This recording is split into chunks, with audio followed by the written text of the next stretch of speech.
Previously on Cocaine Air. So we fly an airplane over there full of chicks.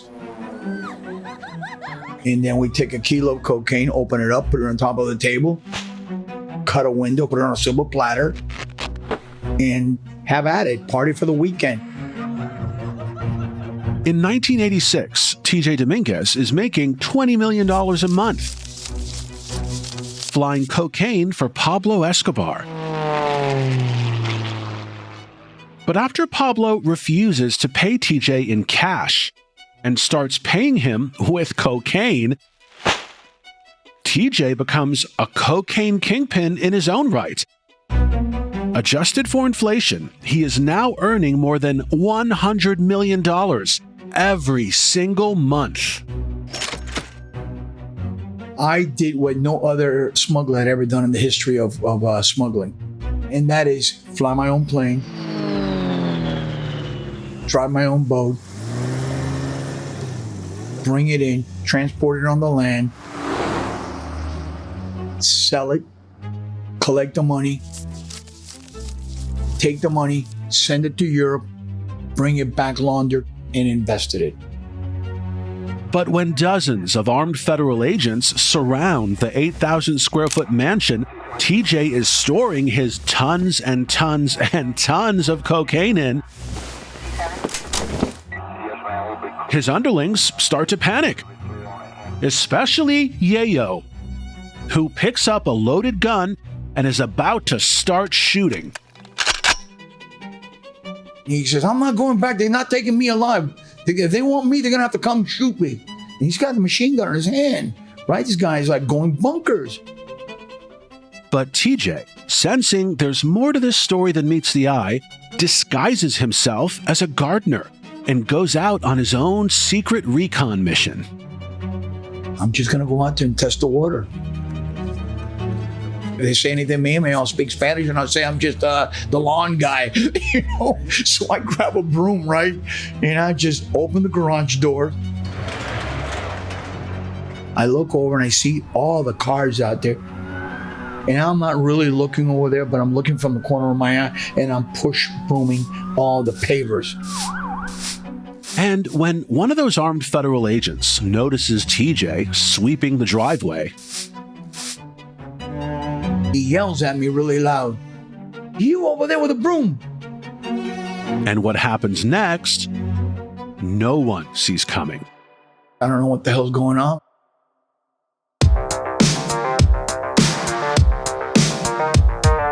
I'm Jonathan Walton, and this is Cocaine Air, the TJ Dominguez story, Episode 6, The Tailspin Down.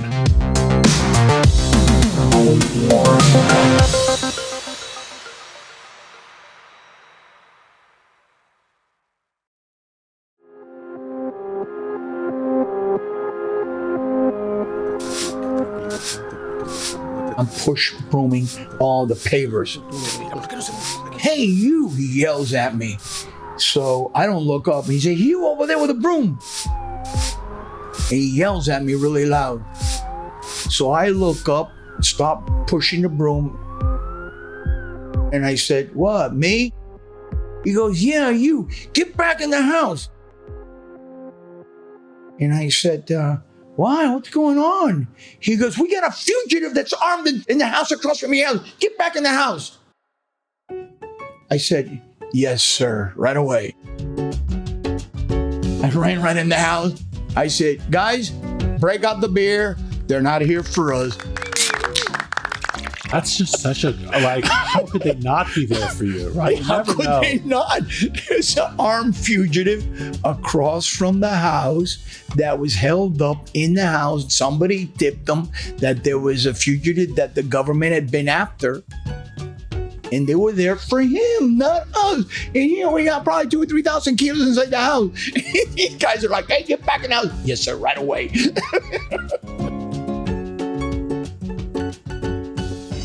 I mean, if federal agents with guns drawn were lined up and down my street and I had tons of cocaine inside my house, there is nothing anyone could say or do to convince me that they're not there for me. But TJ just seems to have a sixth sense about this kind of thing. Has anyone accused you of being psychic? Psychic? Well, actually, I have been, not that term psychic, but I've had a lot of people tell me that I've got an incredible foresight to be able to see into things. I do feel like I have a little bit of a crystal ball. Maybe, people say that it's this, my little guardian angel that's always protected me and looked up over me. TJ is clutching a gold necklace with a medallion depicting an angel with wings and a halo, standing above a man crouched down on his knees. This medallion is smaller than a dime, much smaller. And yet, it has huge meaning for TJ. It was given to me by my older sister when I was first born. She was 11 years my senior.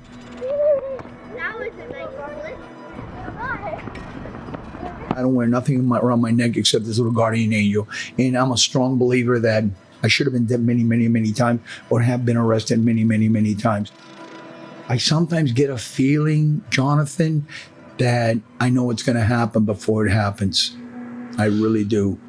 Because why on earth would you think it appropriate to grab a broom? You got federal agents surrounding your house full of kilos and kilos and kilos, thousands of kilos of cocaine. Right. They're obviously there for you, it would appear. Well, it would appear that way. Why would you think, let me just walk out here with a broom and see if I can find out what's up? And you did find out what's up. Yeah, I did. Here's something that I would attribute to not really a vision, but a feeling of, I can't take this tension anymore. This guy's yelling. He wants to shoot everybody. I got the other guy. We're pointing fingers at each other. This situation's not getting any better. I've always said something to all my guys. Don't tell me twice we got a problem. If we got a problem, I heard it the first time. I deal in solutions, not in problems. The only thing I can change is a solution. So I don't want to hear that we have a problem that these guys are out there. I already know they're out there. So please, let's not dwell on that. How the hell are we going to get out of here? And at the time this is all happening, federal agents are lined up on your block. Is there anything, do you say to yourself, do you have a hunch or an inkling? Wait a minute, I don't think they're here for us. No, I never thought, come on, I would have never thought that. What are the odds that they're there for a fugitive across the street from my house that I'm sitting there full of cocaine? I mean, what are the odds on that? You can't even script that thing for a movie. Zero. Zero. Zero are the odds. Yeah. No, I thought at that point, I'm busted. But still, you went out. I guess you figured I have nothing to lose. Let me go out there with my broom. The worst is going to happen. Let it happen. I don't want to sit here and torture myself. It's like when I got kidnapped and the guy's telling me he's going to kill me. He's going to kill me. He's going to kill me. He told me 10 times he's going to kill me. I said, you know what, man? Stop with the bullshit. Kill me. Or let me talk. Because I've got a solution for this if you let me open up my mouth. I've got a solution for you and for me. You kill me, your problems are still there. My problem just ended. I got nothing to worry about. I'm dead. So I'm not losing anything. It's over. For nearly 10 entire years, TJ smuggles marijuana and then cocaine into South Florida and makes hundreds of millions of dollars doing it. But sadly, by the time he has enough money to get his dad's sugar mill in Haiti off the ground, it's no longer viable. When I went back to Haiti, I had enough money to buy half of Haiti. And that's when I went to look at my dad's old sugar mill that was closed down. The government had acquired it, and you want something to get screwed up, give it to the government to run. They will certainly put it in the gutter. And they did. The sugar mill was closed. Everything was just abandoned. And TJ comes to a profound realization standing in the rubble of where his father's sugar mill once was. And if you're at all familiar with that old Humpty Dumpty nursery school rhyme, then you know that all the king's horses and all the king's men couldn't put Humpty Dumpty together again. TJ suddenly realizes, for the first time since his father died, that this sugar mill will never, ever be. I jumped on my plane, I flew back down here, and I didn't look back. Now I'm a smuggler, and I stayed a smuggler, and then I started cleaning up a lot of the things that I was doing, tightening up things, structuring my smuggling world as a corporation. I created divisions, land division, security division, aircraft division, and I started putting buffers along the way, and I ran it like a business. I'm not in the drug business. I'm in the transportation business. At this point, TJ owns the world's largest Lamborghini dealership. He owns a cell phone company, a housing development, not to mention a fleet of charter airplanes and boats. He's got dozens and dozens of employees and hundreds of millions of dollars coming in. And when people tell me how lucky I am, my answer is always the same. Yeah, I found out the harder I work, the luckier I get. But as is often the way in these tales, TJ's luck eventually runs out.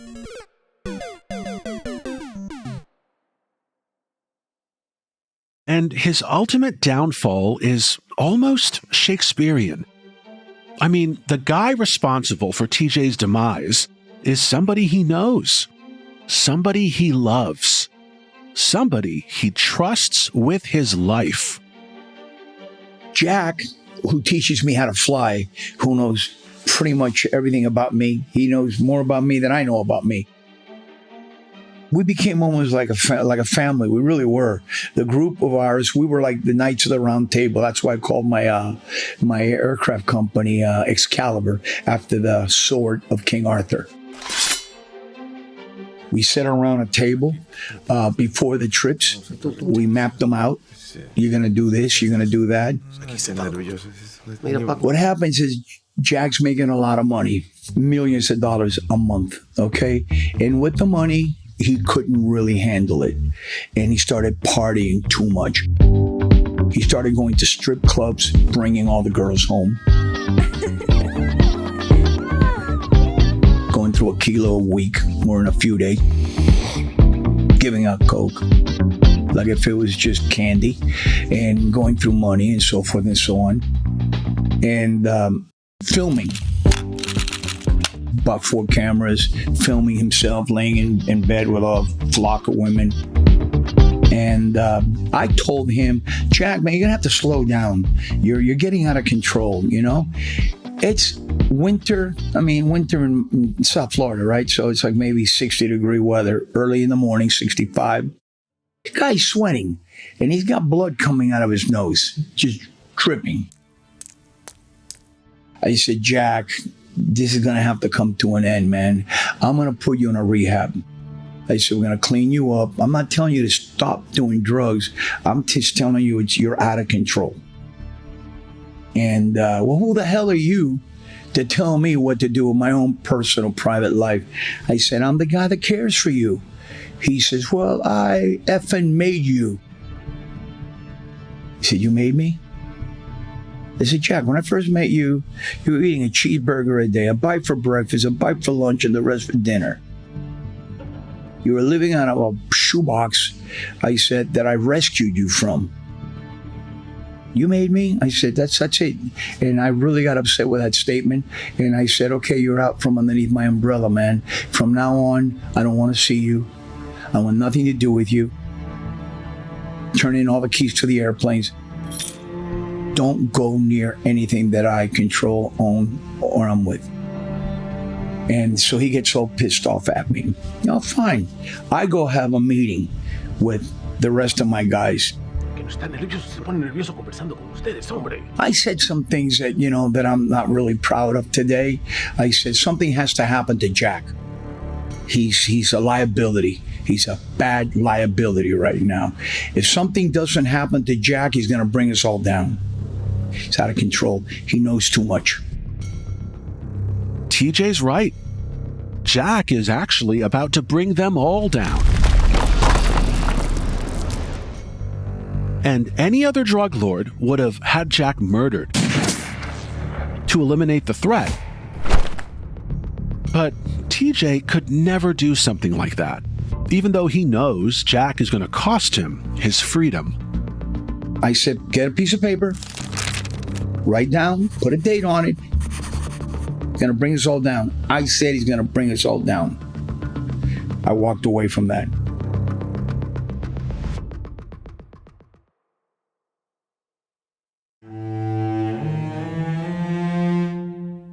It's late 1987, and Jack is out of the picture and out of TJ's operation. No one knows where he is for months. And then one day, out of the blue, Jack comes to see me at my car dealership. And he's got a guy with him. So he said, hey man, T. I said, yeah, what's up, Jack? I haven't seen you. How you doing, man? I see you still partying, huh? So nothing's changed. So he goes, yeah, well, I ran out of money, man. How do you run out of money? I'm saying to myself, you made millions of dollars. I gave you airplanes. I gave you cars, gold watches. How do you run out of money? Well, his lifestyle, when he wasn't making any money, because that had dried up. I was the fountain, for the cash flow. So he had assets still. I had no cash flow. So, well, what do you want with me, man? So he says, I need you to hook me up with a connection. I said, who's this? He says, that's my pilot. Hi, how are you? Jack's hiring a pilot. And I said, your pilot, what are you going to do? Start a small airline or something? What do you want me to do for you? He goes, man, Colombia. I said, I have no idea what the hell you're talking about. at that point, there's something about Jack and this new stranger that seems fishy. So TJ, standing there in the middle of his Lamborghini dealership, with customers and salespeople coming and going, puts an end to Jack's line of questioning. I said, Jack, look, I have no idea what the hell you want from me, man. You know, if you want to do a charter business and this and that, you know, have at it. Good luck. I said, you want a car? Hook you up with a car. I said, don't talk to me about strange things, man. I have no idea what the hell you're talking about. I didn't know who that guy was. And I just didn't have a good feeling about it. Well, that guy was working for the government. Jack met him at a bar. And the guy was setting up Jack. Now, Jack brings me into the picture. Jack's nothing. I'm everything. So that's what started to tailspin down.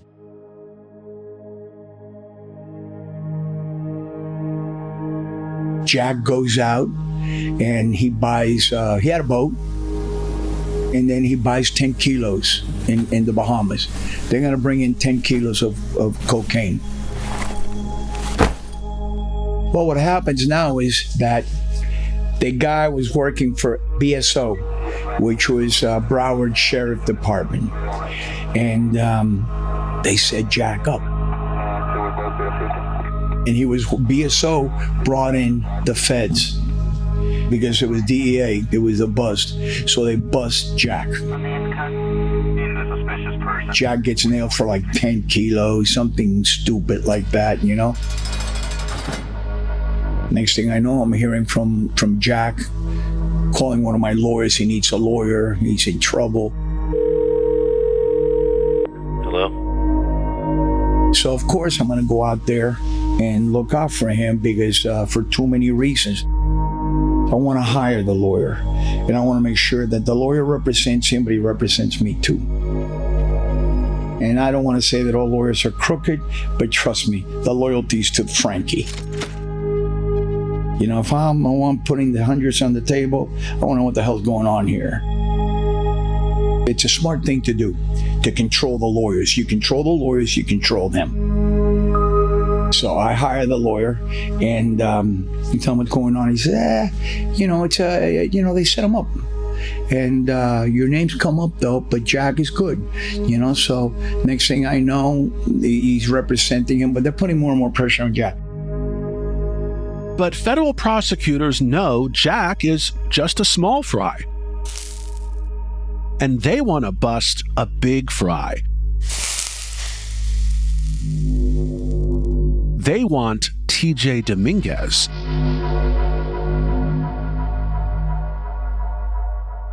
So they offer Jack a get-out-of-jail-free card if he agrees to turn on TJ and tell them everything he knows. And he knows everything. And then suddenly, just as TJ predicted, they came after me. They were surveillancing me. Helicopters on the roof of my house. Cars in front of my house. I'd go to dinner, they'd be there, dinner at the other table, 2 tables away from me. And as the months pass, the case the U.S. government is building against TJ grows. They're picking off his low-level employees and scaring them into cooperating. They're getting waiters and bartenders who interact with TJ to wear wires. Hi, would you like a sample? And record his conversations.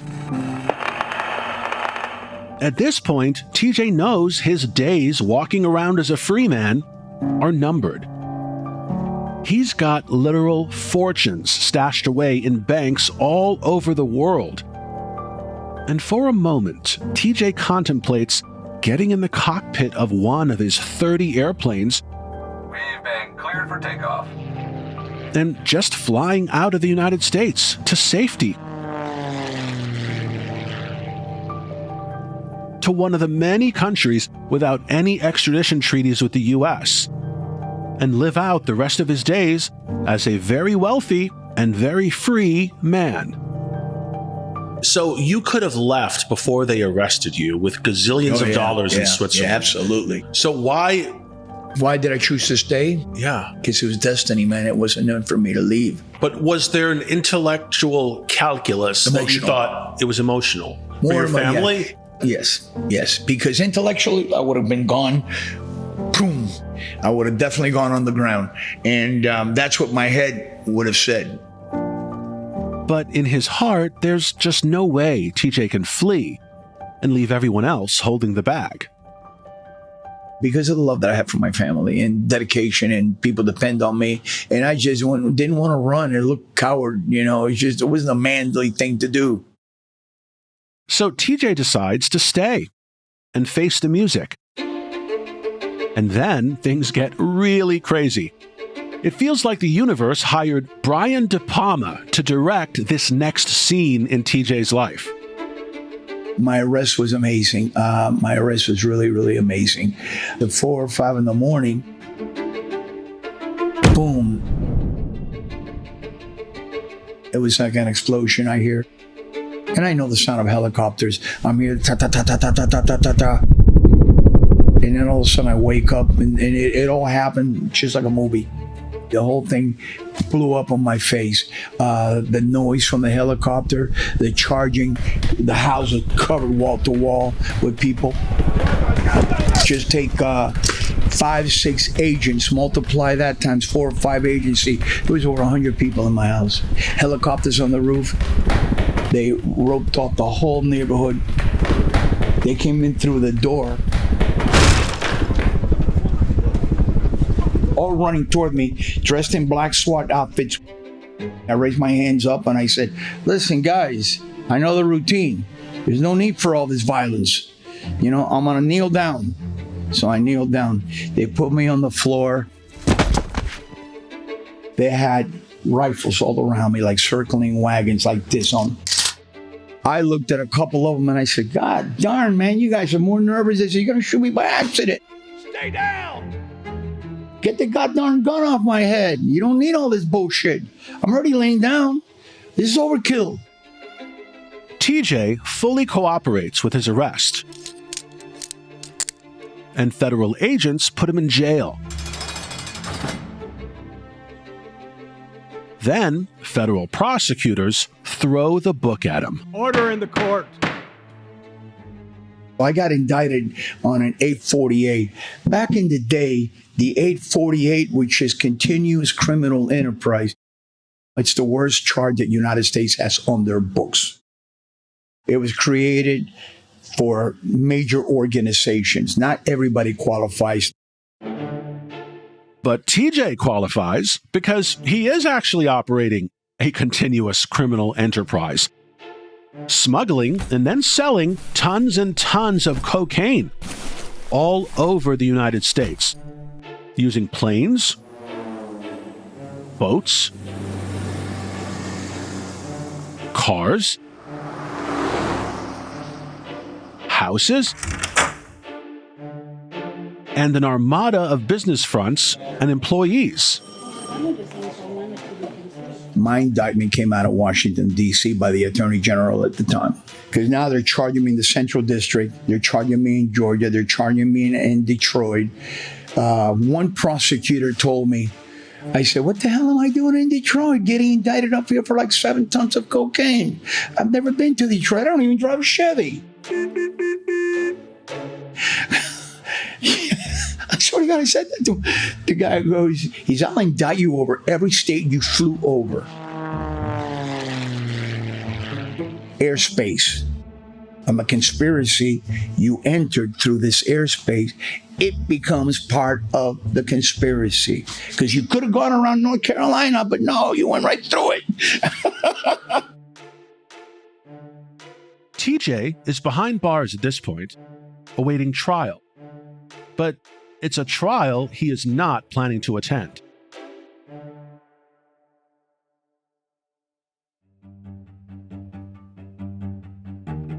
I had a completely different plan. I'm talking to lawyers, but I'm planning my exit over the fence with a helicopter. It's really a great plan, actually. You heard that right. TJ actually starts laying the groundwork for a spectacular escape. I bought a chopper to just jump me over the fence of the prison. So I had a car waiting for me in a back canal. And I checked into how long it takes for the government to fire up the helicopter, because it's going to take them a good 5 minutes to put an airplane or a helicopter in the air. So in that length of time, jumping me over the fence, my plan was, and I had everything. The pilot came to see me. I told him, I said, listen, I want you to put the chopper down on the ground. This is not a James Bond movie. I'm not jumping off a roof. It's not Tom Cruise. I'm not jumping and grabbing the skids and pulling myself up. You land the chopper on the ground. I'm going to walk up to you. Then he was supposed to pick me up. We're flying over the fence. And then there was a canal not too far away. I'm going to put the chopper in the water. We're going to bury the chopper and put the chopper in the lake. The blades will stop spinning when it hits the water. Had a small air tank. And then I'm going to come out of the water where there's a car waiting for me. I'm taking that car to an airport where I had an airplane waiting for me. And then I'm going to switch over to an airplane and I'm going to Haiti. I can land there. And I had very strong Haitian friends that lined up a refueling station. But I was going to sit in Haiti for maybe a week or two. And then from there, I'd go straight to Colombia. And then I just live in the jungle and sort the things out as I go along. I was going to make it up. But TJ makes the mistake of telling another inmate, a guy he used to work with, about his plan. And TJ actually invites this guy to escape in the helicopter with him. But this guy turns out to be a snitch and rats TJ out to the prison warden, who ends up putting the kibosh on TJ's escape. Next thing I know, I get thrown in confinement. Solitary confinement. As punishment for planning that audacious prison break. And that's why I spent almost 3 years and 2 years and something in solitary confinement. You were 2 years in solitary. Yeah. Like every day by yourself Every day by in a myself. room. Yeah. In a cell. By myself. Yeah. And for that entire time, TJ is in a small 6 by 9 foot cell with a cot, a sink, and a toilet that he has to ask a prison guard to press a button and flush from the outside every time TJ goes to the bathroom. And the one guard bangs on my door and he says, "Hey, you." And I said, "Who, me?" He goes, "Yeah, you. You don't look so tough in there now." And I said, "You talking to me?" He goes, "Yeah, I'm talking to you. You don't look so tough." So I said, "Well, do I even know you?" And he goes, "No, but I know who you are. You know, you're that badass blah, blah. You don't look so tough in there. I got something to ask you." I said, "You want to ask me something?" I said, "Go ahead. What is it?" He says, "Was it worth it? Was all of that things that you did worth it? Look at you now. You don't look so tough in there." I got up slowly, walked up to the door, steel door with a little 4-inch window in between our face. And I said, "Was it worth it?" I said, "Okay, listen, before I answer you that question, I got something that I'm curious about. How is it that you get up every morning to come here to feed me 3 meals a day, to flush my toilet? You know how I got here? I got here by 7 agencies that arrested me.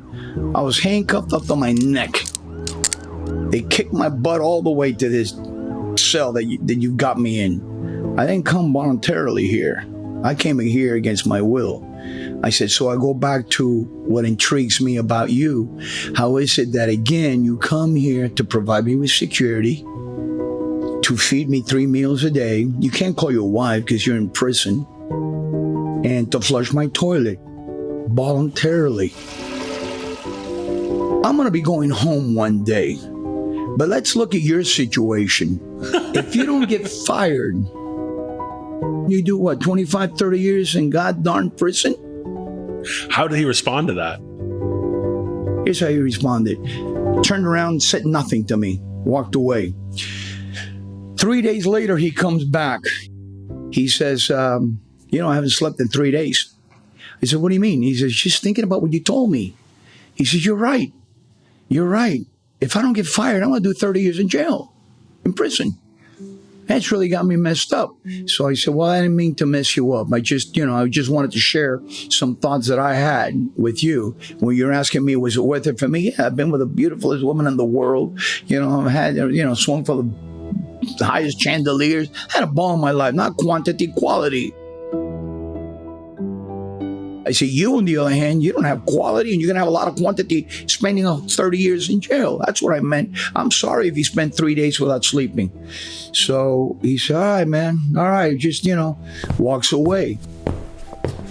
About 2 weeks later, he comes back, knocks on my door again. Dominguez, now I get up. I say, "Now what?"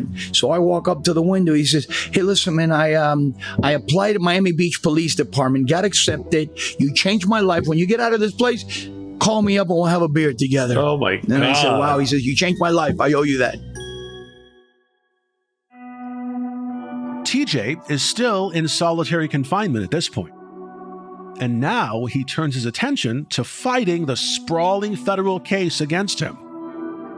To mount his defense, TJ hires a team of super expensive and super talented lawyers, one of whom is the infamous F. Lee Bailey, who'd go on to become a member of O.J. Simpson's dream team, responsible for getting O.J. off on murder charges. F. Lee Bailey convinces TJ he can help him beat these charges, no problem. And then he makes a deal with prosecutors where TJ would only have to serve 18 months in prison if he flips and helps prosecutors bust other drug lords. I told F. Lee Bailey when he told me, "I got you 18 months. This is what you're going to do. You're going to roll on everybody." I don't even know that term, man. I said, what do you mean roll on everybody? He goes, you got to cop a deal, man. He says, this is too much. You can't fight this. Too many co-defendants. You can't beat a case like this. He says, everybody's flipped. You're the only one in prison. Everybody cut deals. They're going to give you life. You're going to get natural life. I said, natural life? And as scared as TJ is at the prospect of life in prison,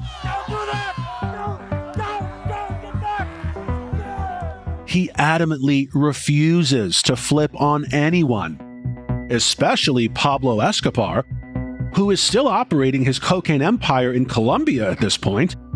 And TJ is now really pissed at F. Lee Bailey for charging him $200,000 for essentially nothing.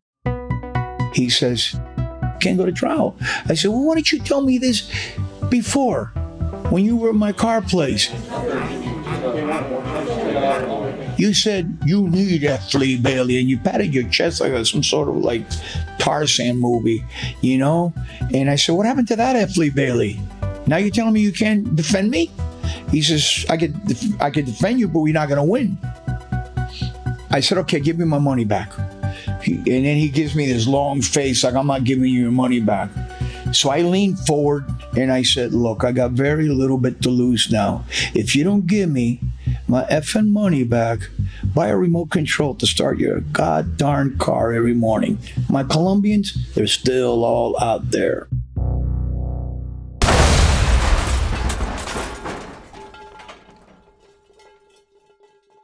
He gave me my money back. I hired some other lawyers. And those other lawyers helped TJ cut a new deal with prosecutors, whereby TJ agrees to plead guilty, and he agrees to teach government agents exactly how he smuggled all that cocaine into the country right under their noses. And then after, when I debriefed with them how I did the smuggling, how I organized everything, the intelligence that I created, the surveillance on them, they wanted me to go to work for them. They actually wanted me to go to work for them as an agent, which I wouldn't do, and of course I would not do that. But then they wanted me to do seminars and teach them, lecture on how I was thinking and the things, the telltale signs. And they actually published so many books, manual,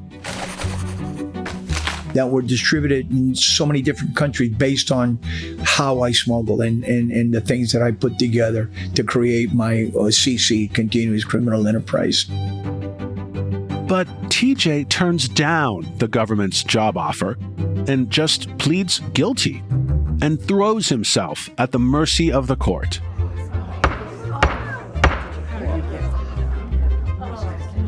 I pled guilty. They consolidated all my charges. Every agency that indicted me wanted a piece of me to justify my assets that they all divided amongst themselves. So I pled guilty to custom charges, importation of cocaine, importation of marijuana.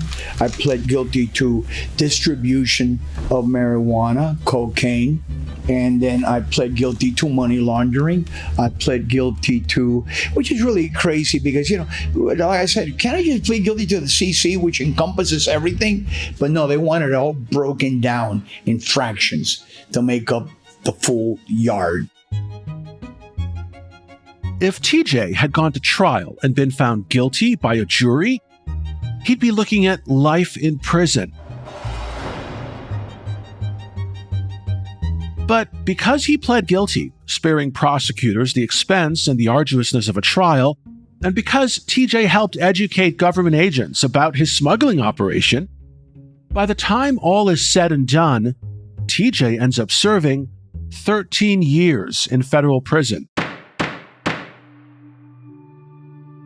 He pays his debt to society for all that drug smuggling, and he's a free man today with big plans. And you're out of prison, what, 2 days now?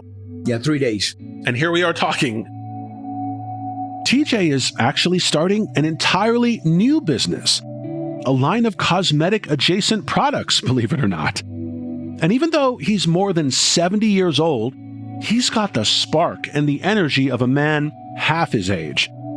And he severely lacks the one thing that I think holds most people back in life. You see, TJ Dominguez is simply not afraid to fail. Listen, there's no shame in failing. Failing is when you quit. You know, falling down, pick yourself back up again and go forward, my guy. You know, you're going to fall, you fall forward. That means you gained 2 steps already. You're an optimist. Oh, yeah. Glasses always half full for me. Yeah. Never empty. I even told one of my wives, I don't know which one, the day I died. That is the takeaway quote from today, dude. I even told one of my wives, I don't know which one. On my headstone, I'll tell you what you're going to put on there for me. He said, yeah, what do you want me to put on there? She just might come back.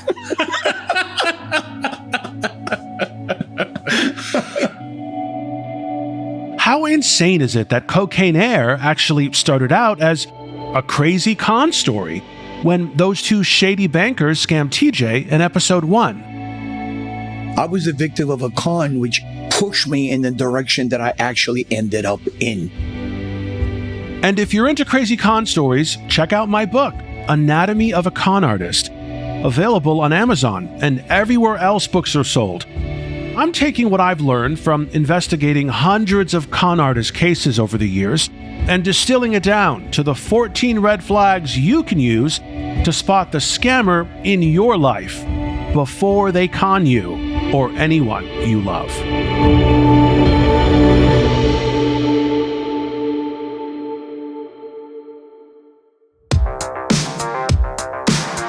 To see some incredible photographs documenting TJ's life, go to cocaineair.com. And if you're enjoying Cocaine Air, please hit that share button and text it to your friends and family right now. And if you feel comfortable, leave us a 5-star review. Reviews really help other listeners find us. Cocaine Air was created, written, and executive produced by me, Jonathan Walton, for Jonathan Walton Media. Executive producers, Evan Goldstein, and the inimitable TJ Dominguez. Audio engineering by me, Jonathan Walton. All sound design and editing was done by the super talented Puneeth Shenoy from Podcast Pundits. And the Cocaine Air cover art is by Bobby Animation. We've got a lot of fascinating untold stories like Cocaine Air coming down the pike at Jonathan Walton Media, so subscribe and keep an ear out.